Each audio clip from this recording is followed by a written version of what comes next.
이승만 대통령의 포로 석방에 가장 당황했던 사람이 바로 마오쩌둥이고 중국이었습니다. 특히 마오쩌둥은 너무나 화가 났는데요. 원래 중국은 이제 스탈린이 3월 달에 죽고 나서부터 휴전이지만 뭔가 승리로 전쟁을 마무리 짓고 싶은 생각이 강했습니다.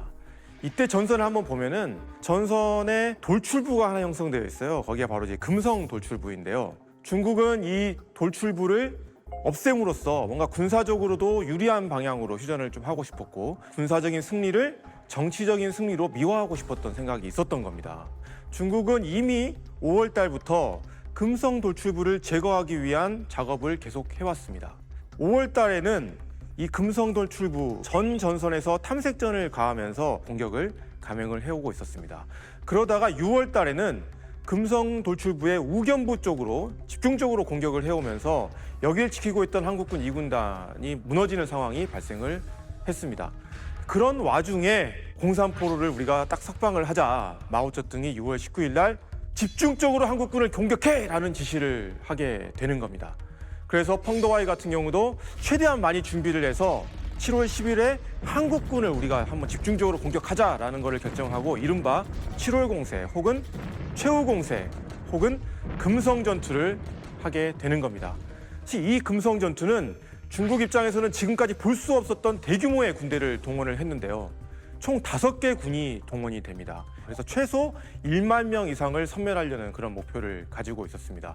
그리고 여기 하나를 더하자면 이 지역에서 전략적으로 중요했던 화천 저수지까지 발전소까지 우리가 차지해보자라는 식으로 공격을 하게 됐고 근데 여기에 대항하는 우리 한국군 같은 경우는 국군 2군단이 버티고 있었는데요. 3사단, 5사단, 6사단, 8사단이 전방에서 쭉 고지를 지키면서 방어를 하고 있었던 거죠. 그래서 이 금성 전투를 보면은 스케일이 엄청납니다. 왜냐하면 결국에는 이 넓은 지역에서 싸우는 장소는 다 일종의 하나의 고지들이거든요. 그래서 하나의 고지 쟁탈전들이 동시다발적으로 이루어지는 형태의 전투였다라고 이해를 하시면 될 것 같아요. 그래서 7월 13일에 어마어마한 병력과 화력을 투사하면서 야간에 선제 공격을 해온 겁니다. 전술적으로는 각 고지에서 싸울 때 그동안 국군이 잘 써먹은 전술이 하나 있었어요. 이게 바로 이제 한국군의 동굴 작전인데요. 그러니까 중공군이 밀려오면은 우리 국군이 동굴 혹은 요새 속으로 숨어서 여기에 이제 진내 포격을 사격을 요청을 해서 중공군을 섬멸시키는 그런 전술을 우리가 써왔는데 이번에는 중공군이 이걸 역이용합니다. 그래서 공격하는 척 하다가 공격을 안 하고 다른 쪽으로 우회하거나 아니면 거기 있는 한국군의 고지를 고립시켜가지고 결국에는 한국군을 포위 섬멸하는 형태로 계속 공격을 해왔었는데요. 이날 밤에 한국군은 비교적 잘 버티게 됩니다. 다만 다음 날부터 문제가 생기게 되는데 특히 돌출부의 좌우측 견부가 이제 붕괴가 되기 시작을 했고요. 오전 11시에 정일권 장군은 어쩔 수 없이 군단 예하에 전 사단을 금성천 남한으로 철수해라라는 명령을 내리게 됐고요. 하지만 철수 과정이 결코 쉽지는 않았습니다. 이때 계속 중공군이 파상 공격을 해왔기 때문에 정말로 많은 피해를 입으면서 원래 최초에 형성하려고 했던 금성천 남한에서의 방어선도 형성하는데 실패를 하게 됩니다. 결국 7월 15일에는 중공군이 이 지역에서 요충지였던 백암산까지 탈취를 하게 되는 거죠. 하지만 중공군도 결국 이 과정에서 국군이 정말 격렬하게 저항을 했기 때문에 전투 손실이 컸고 우리가 붕괴되지 않았습니다. 그리고 비교적 조직적인 지연 방어를 수행해 왔던 거죠. 그러면서 더욱더 놀라운 사실은 뭐냐면 국군 2군단이 여기서 멈추지 않고 바로 군단급 반격에 나섰다는 겁니다. 사실 중공군도 이러한 반격은 3일 정도가 걸릴 걸로 예상을 했는데 2군단은 곧바로 반격을 해버립니다. 그래서 반격 부대로 11사단, 8사단, 5사단을 투입해서 백암산을 다시 회복을 했고 그리고 부대들을 추가로 더 투입을 해가지고 결국 19일까지는 우리가 금성천에서 북한간을 연하는 선까지 올라가게 됩니다.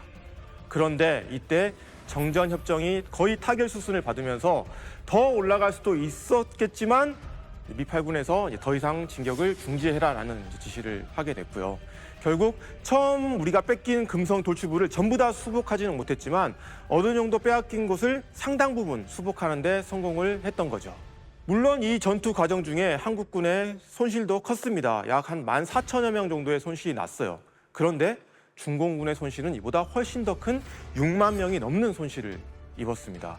그리고 더욱더 중요한 사실은 우리가 중공군의 공격에 확 밀리지 않고 어느 정도 지연방어를 해나가면서 전력을 보존한 채 중공군을 약화시켰다. 그리고 다시 반격을 실시하면서 이제는 한국군이 대규모의 군단이라는 대규모급의 어떤 그런 작전에서도 효과적인 방어 및 반격 작전을 할 수 있다는 것을 보여줬다. 즉 이 말은 군단급에서도 이렇게 현대적으로 싸울 수 있다는 것을 보여주면서 정말 6.25 전쟁에서 한국군이 많은 피해를 보고 많은 시행착오를 해왔지만 결국 막바지에서는 우리 국군이 정말 성장했다는 것을 보여준 대표적인 전투로 볼 수 있을 것 같습니다.